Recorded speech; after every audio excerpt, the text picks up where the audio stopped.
My name is Willie Whelan. I'm a volunteer at Waterford County Museum, and I'm going to do a talk today about how you can run effective heritage projects. My relationship with the museum goes back almost 30 years. And one of the first big projects I did was we were one of the first Irish museum websites, or first Irish history websites at a very early stage. My brother was a software engineer, so that was how that came about. And I suppose at the time when I joined the museum, we were very much like a lot of other local history groups, in that we were very well organized, but we were very, very local, and maybe we didn't have a kind of a big event horizon. We were very content with operating well within Dungarvan. And perhaps the change I made, I didn't improve any of the history or anything like that, that was already in place, was I suppose I taught the museum to lose its humility to some extent. And we started to do projects that were a bit innovative and a bit more on the national stage. We had no money, so one of the things we did have though was enthusiasm and manpower, and we had some skill sets.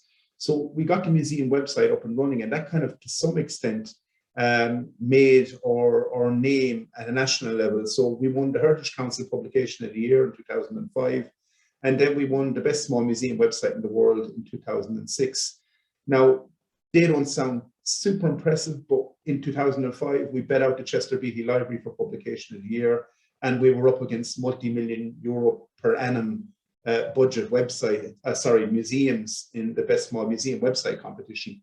And this is a great jump start for the museum. We created an image archive, a huge number of resources that we could use in other projects, and also it made getting granted a little bit easier. Other things I've been involved with include doing publications. So again, we were building on the building blocks of what was there already that Willie had done. We revamped the Dungarvan Historic Guide. The latest publication, the big one I've been involved with, was the Towns and Villages of the Waterford Greenway. We'll be going through some of these in detail later on, and we're actually going to talk a little bit about what I got right and perhaps also what I got wrong, because I think you often learn from your mistakes, particularly if you analyze your project carefully. Last year with the lockdown, we did 3 different print-on-demand books on Amazon. So we got books back into publication again. Other things included Dungarvan Heritage Signs, just 4 or 5 of them around the town, and the World War I Memorial, which I was involved with as well. Another project I was involved with was the Grattan Square Heritage Plaque. So you can see the diversity of projects. These were plaques in stone laid into the ground around Grattan Square. So it's not just publications or exhibitions or books, it's a whole host of different types of heritage projects. So at this particular point in time, you're probably thinking that this is a real Renaissance individual, and nothing could be further from the truth. You know, I'm very much a volunteer, just like he. Some things I'm good at, some things I'm bad at. There's an example of the signs in Grattan Square that we have on the ground. It's kind of a greatest hits of Dungarvan history all around the edge of the square. And if I have any secret to impart today, I think it's this. You don't particularly need to be brilliant at everything yourself. The key to it actually is to know people who are good at different things. And these are some of the people who have been involved with us in various projects. Some of them are historians, some of them are photographers, videographers, artists, software engineers. This is just a small selection of people that have worked with me on various projects. And they're all good at doing different things. And the key really is to get them doing their thing, and then you'll have a very good project. So picking your project, there's a couple of different things you can look at. You can do new research. This is tough. And this is the most common one that you'd see, that people actually find an area of research, they go do it, and then they attempt to present it in some way, whether it's a booklet or a sign. There's an awful lot of work in that. The second thing you can do is old research presented in a new way or to a new audience. Now, this is an easier thing, and if you're a beginning group, this is something that you should perhaps consider. You'll get a quicker result in some respects. A good example of this is that the museum's annual attendance is about 5,000 or thereabouts pre-COVID, which is okay, but it's not huge. We did a photo exhibition in Garvey's supermarket in a vacant shop that they had back around 2002. And in 2 weeks, we had over 5,000 people that spent 15 minutes or more in a photographic exhibition. That shop is literally 60 to 80 yards away from our museum. And so what we did was we basically got out into the streets of the town and put our content in front of people. We didn't make ourselves hidebound and try to drag them up the street up to the museum, because the simple truth of the matter is our museum is on a very quiet street in Dungarvan. So sometimes when you analyze your project, you can have really good research, but go find the audience. And that's a great example of that. The other thing you should consider when you're picking your project is, has it been done before? So there's two things to that. There's no point in just repeating stuff that other people have done before. Oftentimes in history, we will see people approaching a museum with new discoveries. And oftentimes they're not particularly new. There may be a paper done on them previously. The second thing that you should look at is, let's say you're interested in producing a booklet. There's been an exceptionally good one produced recently by Kilrosty Remembers. So if you're aware of that project having been done by them, you can save yourself an awful lot of time and hardship by approaching that group and saying, listen, what did you do right? What did you do wrong? And if you had to change anything the second time, what would it be? These people will help you. I think the last thing that you could look at when you're picking your project is who have you available to you? If you've got a videographer, if you've got a member of a camera club, if you've a local drama society, these are all skills that can be used within heritage projects. So have a little bit of a sit down and see who's in the locality. They may not necessarily have to be super interested in history. They may be community activists, they may be tidy townspeople, you know, that care about their town or village. Those people are very fertile ground for getting people to give you a little bit of help. What's the function of the project? And this is pretty important. Projects do different things. So sometimes these are common functions: commemorations, memorials and stuff, recording information for posterity, educate or inform people, to encourage engagement with history, develop a sense of community. And sometimes a project can be a mix of all those, but it's never any harm to have in your own head a direction, a clear direction for the project, what you want the project to do ultimately, or what the balance of the project should be. And I think you should answer these questions before you start your project. And if you parent the visual point, the big question is, who's your audience? That dictates an awful lot of what you're about to do. It will dictate design. It will dictate maybe the platform of the project, the medium you chose, the project you choose, the location of the project, and particularly the language you use. A frustration of mine is when I see projects that are designed to engage with the public using academic language that's exclusionary. So what do I mean by that? You'll often see newspaper headlines saying things like, you know, Mesolithic remains discovered. Now, quite recently, I saw this in a headline, and I said to the museum curator, who is even more into history than I am, I said, how long ago is the Mesolithic era? And he started laughing and he said, I don't know. And then I started laughing as well. And I said, well, I don't know either. So the question you have to ask yourself is, why are you using language like that if you're trying to reach out to the population at large? There is a place for that language, and there's projects for that language. So if you're writing articles for Dacey's, which is the local historical journal, that language is more than appropriate, and it can better convey nuance to the people that are versed in that language. But if you're writing newspaper articles, if you're trying to kind of educate the general population, write to inform people, not to present yourself as a genius. The medium you choose. So what's the age of your audience? So on social media, the audience for Instagram trends younger, for Twitter is middling, and for Facebook it trends older. So if you have a project that's trying to reach a young audience, well, then perhaps you might want to look at using Instagram. And it doesn't particularly matter if you personally don't like Instagram. If your audience are on Instagram, that's possibly where you need to be. The other thing you should consider is, how do you get the best return on your investment? Running these projects takes time, it takes energy. And I won't tell you a lie, over the years, sometimes I've had enough of these projects. I think anyone who does them on a continuous basis will occasionally roll their eyes to heaven and say, why am I doing this? If you are involved in a project, there's other things you're not doing. So you need to be reasonably clear that if you're involved in a project, you're going to get a return on it.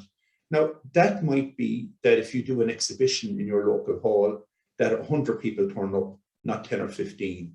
The amount of times I've seen local history groups spend months and months and months putting effort into a project, an exhibition or a periodical or an article or a booklet, and then they don't promote it and no one turns up.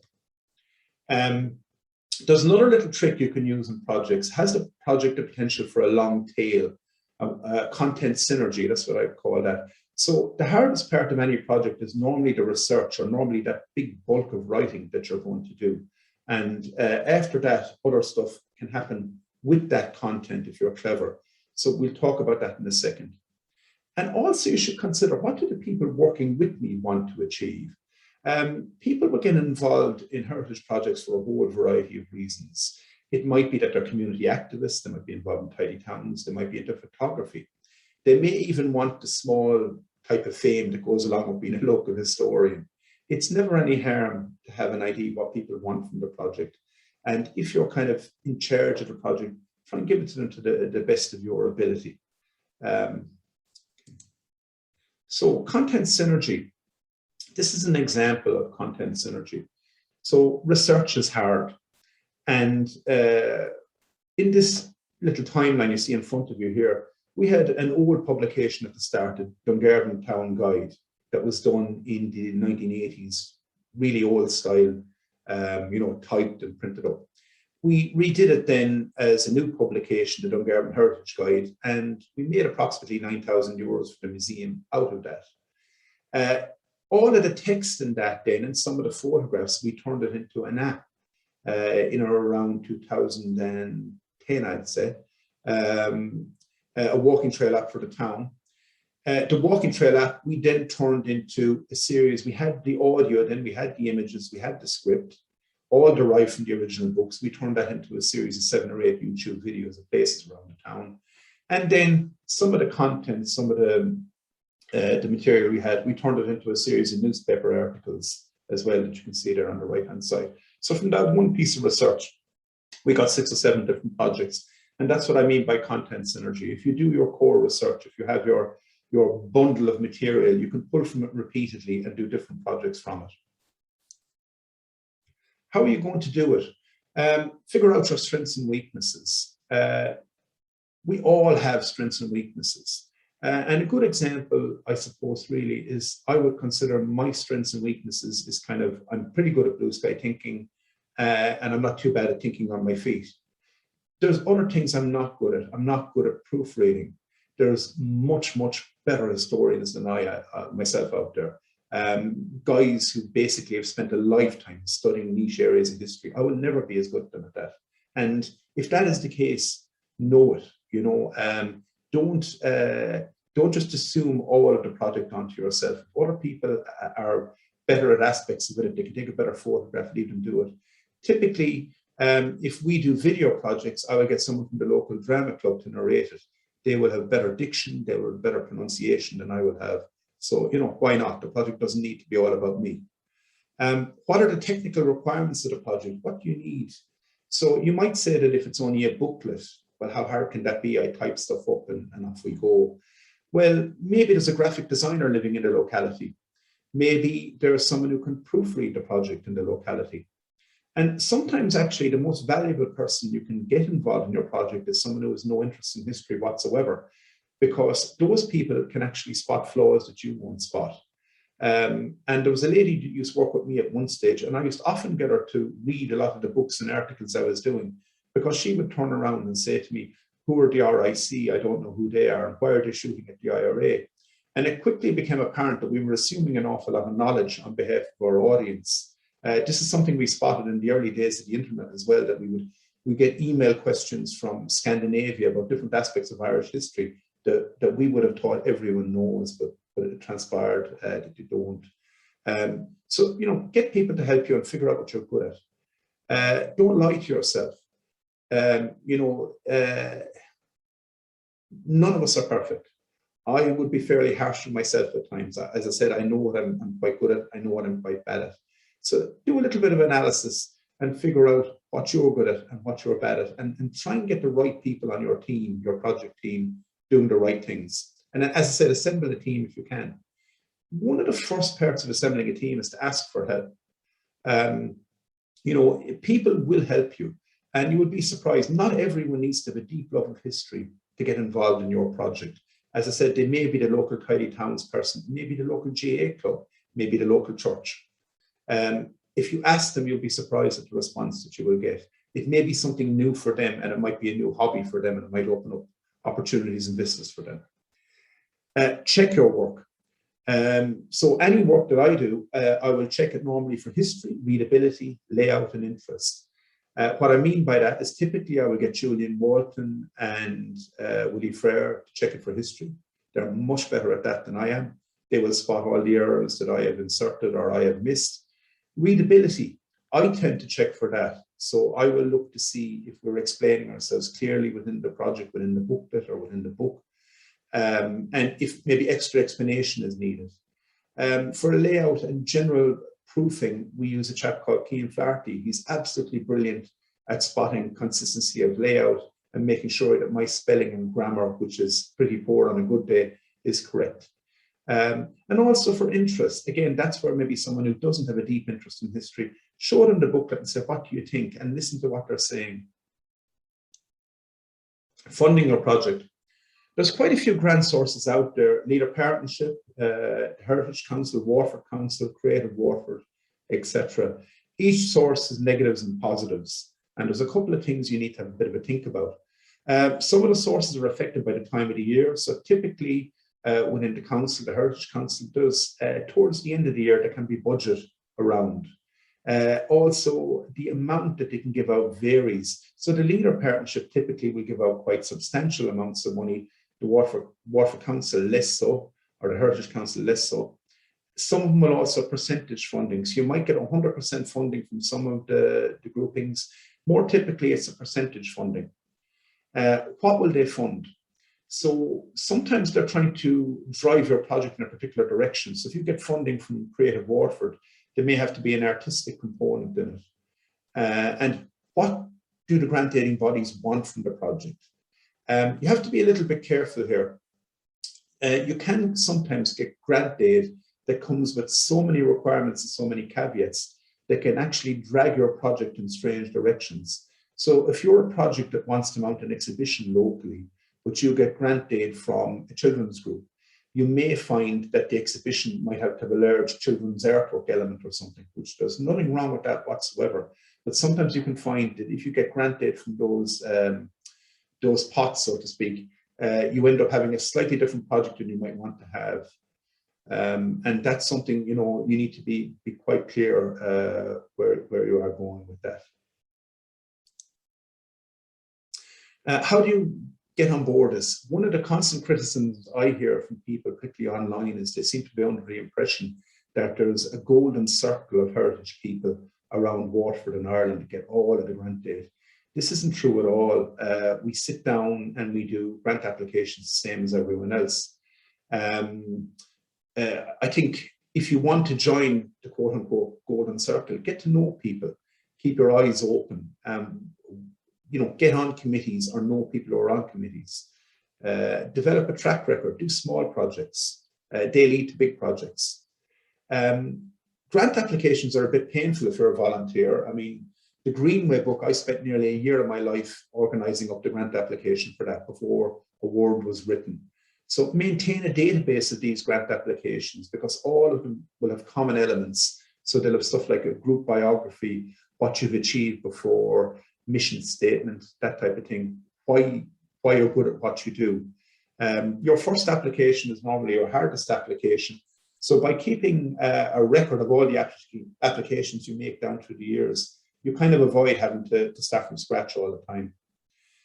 Another little trick you can engage in is have a bank of projects sketched out in your head. So don't wait for the funding to become available. So at any one time, I will have 4 or 5 projects that I know that I will probably be involved in the next 2 or 3 years. So at the moment, there's approximately 2 memorials that I'm looking at, one of which I think will happen. There's a book that will happen in about 3 to 4 years' time, I think. There's a book that's going to happen next year. And the advantage of having a little bank of projects like this sketched out is that sometimes the funding will come along, or you'll be in a meeting where someone will say that we have XYZ amount of money that we want to fund a heritage project. And if you have a bit of an idea what you're doing down along the road, you can actually turn around and say, I can help you with that. I have a project that might match what you want. Another big tip is contact the funding bodies. I sometimes see people do very detailed applications and get frustrated when they're refused. And actually contacting the funding bodies is a great way of avoiding that. You know, if you contact Creative Waterford and get to have a relationship with the person issuing the grant aid, it might mean that they might stop you wasting your time applying for something that you're not going to get, or they might tell you how to shape the project in such a way that you'll get grant aid. So a good example of this is, as I said, for a long, long time, I was the main grant person in Waterford County Museum. And the curator used to always be complaining that he could never get grant aid for stuff he wanted, whereas my projects, money used to get thrown at them. And so he wanted conservation card to preserve all the photographs that we had coming into the museum. And I said to him, show me your application. So I looked at it, and essentially he had an application that said, conservation card, can I have €800 because we need it? And that's great. It was definitely needed. It was definitely going to help history, but it wasn't cool enough or phrased well enough that it was going to get support from the grant body. So the next year I took on board applying for that, and I actually looked for support for a photographic outreach program that was going to collect photographs from around West Waterford to put on our image archive. And one of the side effects of collecting in all of these photographs is that we were going to need a whole pile of conservation card and paper to mine these photographs and glass plates that we were going to collect. And we got €2,000 for it. So sometimes you can actually, the way you phrase your application can make an enormous difference. You have to pique the interest of the person that's on the funding body. Sponsorship. As someone who's in business myself, this one is kind of annoys me slightly. There's generally nothing in it for a business in sponsoring a heritage project, or indeed the local GA club. We get nothing back. If we sponsor it, it's generally because we like the project or we like the town we live in. So I think you need to not go and approach businesses as if you're about to do them a favor to sponsor your book or your calendar. You've got to outline what's in it for them. And you've also got to behave decently to them. Treat it as a donation, not a sponsorship would be my recommendation. And also, you know, succinctly explain, maybe in a letter, or have it in your head what you're going to give them for the sponsorship when you approach them. And ideally, if you can attach numbers to that as well. So not this vague aspirational thing that we're going to produce a calendar and everyone's going to like it. We're going to produce 1,000 calendars, and it's going to be available in the following shops, and it will have your logo here, here, and here. And we're also going to do a photographic launch. And I think that if you do get sponsorship for business, you also need to manage that sponsorship. I've seen situations where heritage groups have gotten sponsorship for a business and then have gone back to the business reasonably shortly after and asked them to quote or tender for another aspect of a project that they were doing. And that can create bad feeling. You've got to work out sponsorship and manage it carefully. Promote your project. This is probably the single biggest thing that heritage groups need to do. They need to lose their humility. The world doesn't care about your project. I remember when I joined the museum, there used to be enormous frustrations at committee meetings that lovely heritage projects were done and we couldn't get any piece into the newspaper whatsoever. You know, it's your project, manage your own publicity. You know, I'm heavily involved with ladies football. I'm the county PRO for it.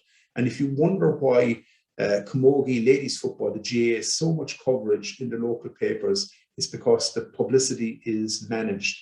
There's a whole pile of content comes down to all of us county PROs. We parcel it up and we allocate it out to the radio stations and the local newspapers. There's a mechanism there to make sure that GA is in the forefront. Yet an awful lot of heritage groups are there kind of going, oh, we can't get into the newspaper, but they'll print an under 12 GAA match. The reason that people are doing that is there's a lot of people working to make sure that an under 12 GAA match gets covered in the newspaper. And it's up to your heritage group to work at your publicity to make sure that you match that. Talk to other groups, help them, they'll help you. So develop relationships with groups around the county. It's a very simple thing to do. You know, it's again, even on social media, it's not advertise your own stuff media. People will get tired if all you ever do is tag them in, asking them to re-advertise your stuff. Advertise their stuff for them as well and share their content. You probably should have multiple social media platforms if you can at all. Use them. Each of them have different strengths. Now, the talk would go on all day if we had to talk about what different social media platforms can do. But as I said, each one of them is good for something. And if anyone has a query, they can ask me. I'll do my best on it. And also, don't forget the old school stuff. In the rush to social media and online platforms and videos and stuff like that, we forget the poster in the local shop or the email to the members. So promote your project. This is an example anyway of, you can see the reach to that particular post. We had 472 people liked it, 107 shares, 65 comments on the left-hand side there. And this is the type of promotion that the museum does between museum notes, and we do extracts from any of our books. We normally serialize them. So all through 2020, we basically had a page in all of the major newspapers, and these pages, they were packaged up out of our existing publications. Like, our main purpose as a museum is not to earn money from our books. I mean, it's nice that we do, and that helps us in other projects. It's actually to promote history. So there's nothing wrong with having a good portion of your book go into the local newspaper. It doesn't really hurt sales. You have the content almost prepared already. And if anything, it actually helps sales. In 2020, we made approximately 11,000 euros from the 3 books that we published on Amazon self-publishing. And a large part of that was driven by our serialization in the newspapers. And it creates a profile for the museum. And this is something I'm very strong on. I always like to know what I've done bad at the end of a project. So one of the things we did a good while back was a walking trail app. And there's good and bad in nearly every project you do. So the good was it enhanced the reputation. A lot of places are kind of going, how come a little heritage group can do this?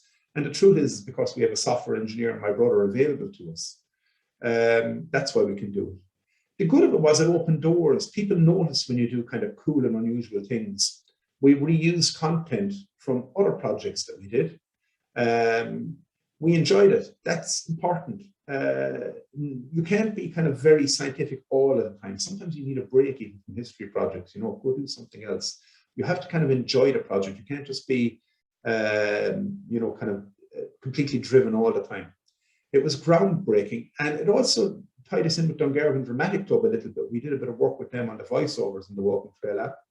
And it resulted, when we were opening the museum, they actually dressed up in costume and they mixed around with the crowd as famous local personalities. So once you do one project with a group, other projects may come along after that. You may use that group or other individuals' talents in a different way. The bad aspect of it was it took way too long for us to do. It submerged myself and my brother in it for a long period of time. We had a very limited audience. If you look up at the top there, it was in the age when 3G was a boast on mobile phones. You can see that there in the screenshot. So there was about 400 downloads, which is fine. But you know, we did a lot of work to reach that 400 people. It also became redundant very, very quickly because of the nature of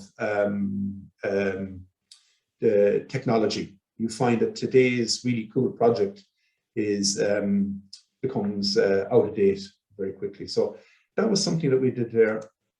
The heritage slabs. These, as I said, there's 30 of them all around the town. And this is a great example of actually sitting on a couple of committees. I sit on quite a few of them. And I won't tell you a lie, it can be quite boring at times. And we were getting a presentation on the redevelopment of Grattan Square. And the architect at the end of the presentation said, is there anything that anyone has to say? And generally that's a bad thing to say to me because I will have an opinion. And I said, look, the design is fine, but it could be Dusseldorf instead of Dungarvan. I said, there's nothing Dungarvan about this project whatsoever. You know, it was just a generic town square project. And he was slightly taken aback, and he says, well, fair enough, how would we solve that? And I said, well, perhaps you should put a statue in the square to maybe the fish shelters, or we could do a series of plaques on the ground around the square celebrating Dungarvan's history. So he didn't go with the statue idea because he felt that was really bad for, I suppose, his vision of the square, couldn't tie in with the vision that he had for the square. But he thought the plaques was a good idea. And that meant that we got to be involved in a pretty substantial civic project. And what we did then was kind of a top of the pops or greatest hits or stations of the cross of Dungarvan history in 30 doorways all around town. So the great thing about it, it lasted a long time, generated an interest in unknown history, generated lots of content for the newspapers. It created content for a book, which I think myself and the creator are going to be bringing out maybe next year, maybe the year after. And it was used in lots of treasure hunts by children's groups and youth groups around the place. The bad side of it, like a lot of projects, it was a huge time investment. Not everyone knows about them. So that's something that we're still working on fixing. So the book is going to be an attempt on that. We have a little guide has been produced to the plaques as well. And we're also looking at innovative things like there's this paint that activates on wet days. So we're thinking maybe of using something like that, that the drawings kind of gleam when it's rained on, which in Dungarvan is probably every second day. And I think the last thing is, and again, you need to be hard on yourself a little bit.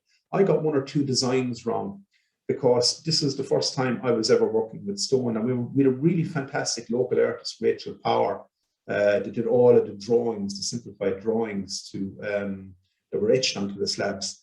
But on one or two of the designs, particularly the famine one, I asked her to put too much detail in the drawing, and it meant that when the etching took place, it wasn't as crisp or as obvious what was happening on the sketch as it should have been. That's no one's fault except mine. So I think maybe on one or two out of the 30, I made a bad call. Again, if I had to do the project again, it'd probably be better. But I think considering it was our first effort, I think that was pretty good. Museum Publishing House. The good side of this, it enhanced the reputation. There was no capital needed. We didn't need to put any money down for any of these books. What it is a print-on-demand project. You set out your book in a Word document format. There's a bit of learning in that. You upload it to Amazon, and then Amazon prints the book for you. The cost of printing the book is about €4.30 in or around for a standard book. It works really, really well if you're doing black and white photographs and following the Amazon program. If you sell on the Amazon shop, you make about €78 per book. If you sell it locally, which you can buy them in, so the first couple of hundred or several hundred, if you feel you have a market locally, you're making anything up to €15 a book. So we made €11,000 across these 3 books, which is enormous money for a small heritage group. And again, there was no capital required at all.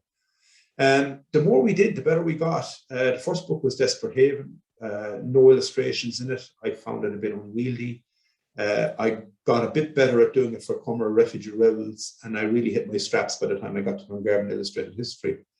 The content was reused in many, many ways. Once you have that content in Word format, again, loads of book serializations, Facebook posts, Twitter posts, Instagram posts. You have the photographs, everything becomes easy. You have all this content to play with and work with. Once done, it manages itself.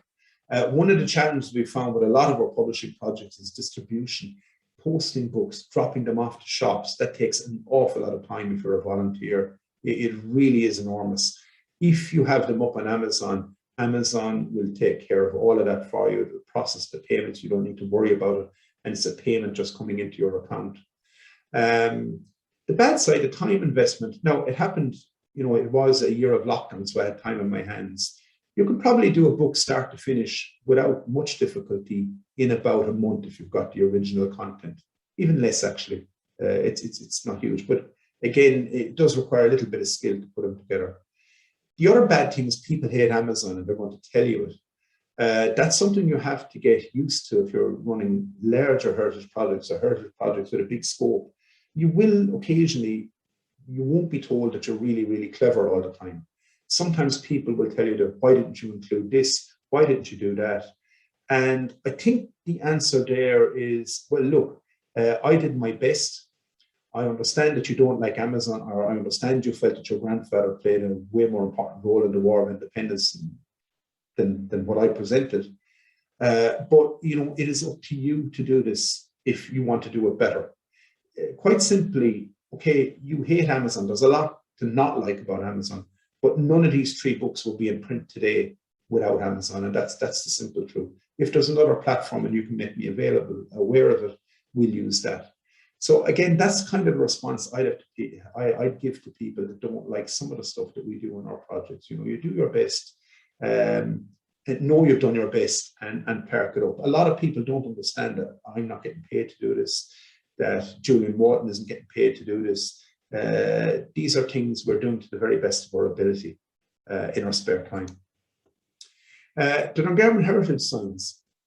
Again, sometimes if you start thinking, you know, in abstract ways, why not have a museum on the streets? Why not have a permanent museum on the streets? So I started thinking like this, and a lot of our innovation in the museum has come from the fact that we don't have money. It forces you to think outside the box. We have, what are our strengths? We've a brilliant historian, we've brilliant historical assets, we've good connections, and we've a pretty good reputation at this stage. But we're a small museum that's very well presented. I would encourage everyone to visit, but it's on a side street. You really have to go out of your way to find us. By getting these signs out onto the streets, we basically are turning Dungarvan into an open-air museum. So the good aspect of this was very small capital was needed indeed. I think by the time I got 2 or 3 different tranches of grant aid, it cost the museum about €200. Visibility, it brought history into the streets. It prompted people to explore parts of Dungarvan they otherwise wouldn't explore. They're long lasting. In a minute, I'm going to kind of slightly criticize some of the design elements, but one of the things I would say to the designer is he didn't put us wrong on the actual style of signage that we got. And it's noteworthy that the council have actually copied the style that we sourced in some of their signs around Grattan Square and around Dungarvan since then. So the designer got that spot on. What went wrong with the project? We got a design back to us. We had a very, very tight deadline on this that was wrong. Now, in one of my day jobs, I'm involved in design myself, not particularly print design, but to me, design, what you're trying to do with something is the most important thing. You're not designing a piece of art to show off your own genius. You're designing something to impart information. And I felt the design that we got back didn't really do that. So I said to my brother, that needs to be simplified. And I said, design it and spec it. And to the credit of the designer, he took on board what we gave back to them. And he basically replicated our design, which I think is much clearer. But again, that was something that I had to take off one Friday afternoon to try and push this through. Because as I said, the deadline was tight. So I'll always remember that. Dungarvan treasure hunt. I've had very few complete failures, but this is close to it. We did a treasure hunt of the medieval part of Dungarvan, and I spent a couple of days coming up with questions that you couldn't Google, that people could wander around Dungarvan and look at a building or look at signs, and the answer would be on the sign around the buildings. So we did this treasure hunt in conjunction with a local business, and no one turned up. So we gave a party and no one turned up. Never had that experience before, but I had a little bit of a look at it and I thought, okay, why did this go so bad? And the reason it went so poorly was we tried to run the treasure hunt on our terms. It was going to be run on Saturday morning between 9:30 and 11:30 to suit the business, which is perfectly fine. But no one turned up. They didn't want to do it on a Saturday morning at 9:30 to 11:30. So about a year later, I was asked by Jenny Burris from the Chamber of Commerce, was there anything that we could do for the Festival of Food? And I thought, we could do a treasure hunt. It didn't work the last time. But I had an idea. The reason it didn't work was we were trying to get people to get out of bed early on a Saturday morning. And Jenny had a chat with me, and we felt that in partnership with the Festival of Food and the Chamber of Commerce pushing it and advertising it, we could do a pretty good treasure hunt. So we made it a week-long event that you could do the treasure hunt at any time you wanted to, and you could collect your entry from the tourist office. And we had, I think we somewhere in the region of 140 teams entered, because the Festival of Food was always busy in Dungarvan. It was very family friendly. Lots of kids turned up at it. So that's how we flipped something that was an unmitigated disaster, really, to something that was a great success. And that's reusable to a point. That treasure hunt is still available in the tourist office if any family wants to go around Dungarvan and do it. So what resources are available to you to do all of these projects? I mean, I think the first thing is the history. We are absolutely blessed. I've said it a couple of times that I'm not a particularly good historian. I'll keep saying it. We have good historians in the county: Julia Morton, Willie Frere, Cian Flaherty, Cian Manning. I'm probably forgetting a pile of them now, and they're all not going to like me as a result of it, but they're brilliant. They're there. Ask them questions. Waterford County Images, we have 8,000 images. They're free to use for community groups and reuse in your own projects. We have one of the best archivists in the country. She hasn't got a huge amount of time to give you, but any time you can get with Joanne is very valuable. She's very knowledgeable. She knows what the holdings are. Go ask her a couple of questions and she'll point you in the right direction. She can't do the project for you. The librarians we have as well, we're very fortunate, even going back to the time of Donald Brady, the former county librarian, that there was a great value was placed on local history within the county. Again, the librarians have other things to do other than local history, but they will know who the history people are. They know the history groups. They know the people in particular areas. Fellow historians, most of us are enthusiasts. That's why we're at this. Maybe it's history we're enthusiastic about, maybe it's our locality. We want to see other communities, we want to see other historians do well. Your community, don't limit yourself to history people. Look at people who have an interest in photography, videos, tidy towns, graphic design, whatever, and they will help you. Other community groups, drama groups, most areas have them. Maybe there's something you could do with them. So, have a think about who's in your area, maybe even the local GA club, the local parish council. Will they put a photographic exhibition on in the parish hall? Rather than you trying to drag people to a small event somewhere, why not piggyback on a festival and do your event as part of a festival? So if you're doing the Ballyduff Drama Festival, which is a really big festival that used to be held up in Ballyduff Upper every year, why not do a history of the Ballyduff area photographic exhibition in the foyer at that festival? The festival group gets enhanced and you get a big audience. Social media is absolutely fantastic. Facebook is great for reaching your community at large, and Twitter is fantastic for reaching specialists. There's people up and down the county and across the country that I've never met, but if I want to know what type of rifle this is, how old this postcard is, what style of dress that is, how do I date that photograph, there's people out there who will answer the question. As an example, when we were doing the Heritage Plaque project, there was one of the images was a picture of medieval beer that was on a slab outside Paddy Foley's. And as we were about to draw it, get Rachel to draw it, a thought struck me. I didn't know whether medieval beer had froth on it or not. So on I went to Twitter and I contacted the pottery expert on Time Team who follows us on Twitter. And he passed me on to the Time Team beer expert, who quickly sent me back a picture of medieval beer with the froth on it. So Rachel could actually draw the plaque accurately. And that's the type of mad thing that social media allows you to do. Newspapers, they're a fantastic resource. Treat them properly. A couple of quick things about newspapers. People often, I often ask them, what's the newspaper deadline? And they'll give me the last minute deadline of the newspaper. There's nothing more certain that if you send content into a local newspaper on a Monday morning before they go to print, you will be tucked away into the wrong part of the newspaper and your photograph will be small and they won't be able to give you much scope. If you proofread your content, if you spell it accurately, if the grammar is good, if the photographs are clear, and you get your content in early, and also get an idea of what the newspaper wants. So typically 1,000 words will fill a page with 3 photographs. Newspapers like to have regular content. They don't like to not hear from you all year and then for you to drop a 4-page special on them. They'd much rather get a page every week off you and talk to them, tell them that you're going sending it in and send it in early to them. They're a fantastic resource. They've been very, very good to our museum over the years. And the last little tip I'm going to give you on content when you're putting it out there is ask yourself, is this interesting? And again, remember I said earlier, don't lie to yourself.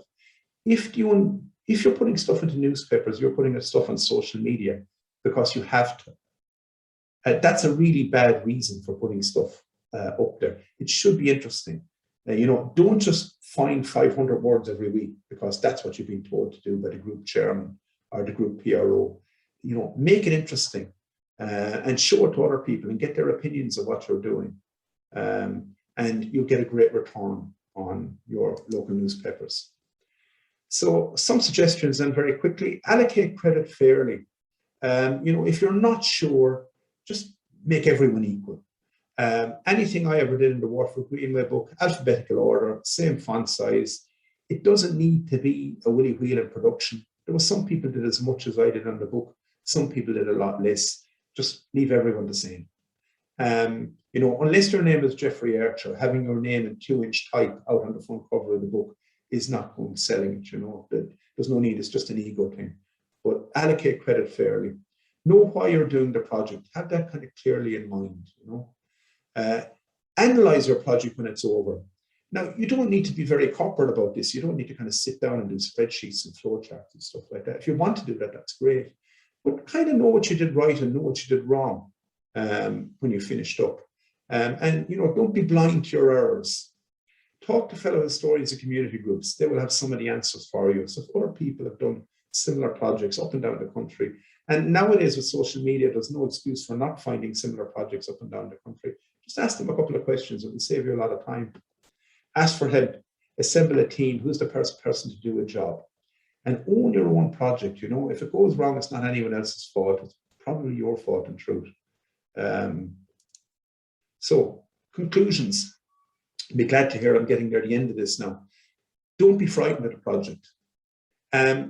Everyone that you've seen, these people that have contributed to our projects are not particularly special. They're not geniuses. They are ordinary people. Sometimes they may be good at one, very good or even brilliant at one particular aspect of what they do, but they're just like you. So, but they've gone and done projects. There's no reason you shouldn't be doing projects. Your project won't be perfect, but try and aim for perfection. Demand the impossible. And I think, allowing yourself to kind of critique your project, allowing other people to critique the project before it goes public is a great way of achieving that. Create a track record of doing projects. The second one is much, much easier. Learn from your projects. Think critically of them. And you see the team here on the left, the stock photograph. I deliberately chose the cheesiest one I could find, really. This perfect group of individuals, these creatives hanging around the table. Project teams that do heritage projects, generally, volunteer projects, they're not like that. Most projects teams aren't like that at all. They're not these kind of really cool people. They're people of all sorts, shapes and sizes and ages. And that's something I think that's important you would take away. Because if you don't do your heritage project, if you're not going to mind the history of your locality, no one else is going to do it. We have very, very few professional historians. We have a very good set of museums in Waterford City, but they're aimed primarily in truth at the tourist market. They do a brilliant job of what they're doing, but they are not in a position, they don't have the resources, they don't have the manpower to preserve our social history or to preserve small buildings in the villages and towns around Waterford. So if you want your history preserved, you're going to have to do it. So that's the end of my talk. We'd be glad to hear. So I'm open for any questions anyone might have now.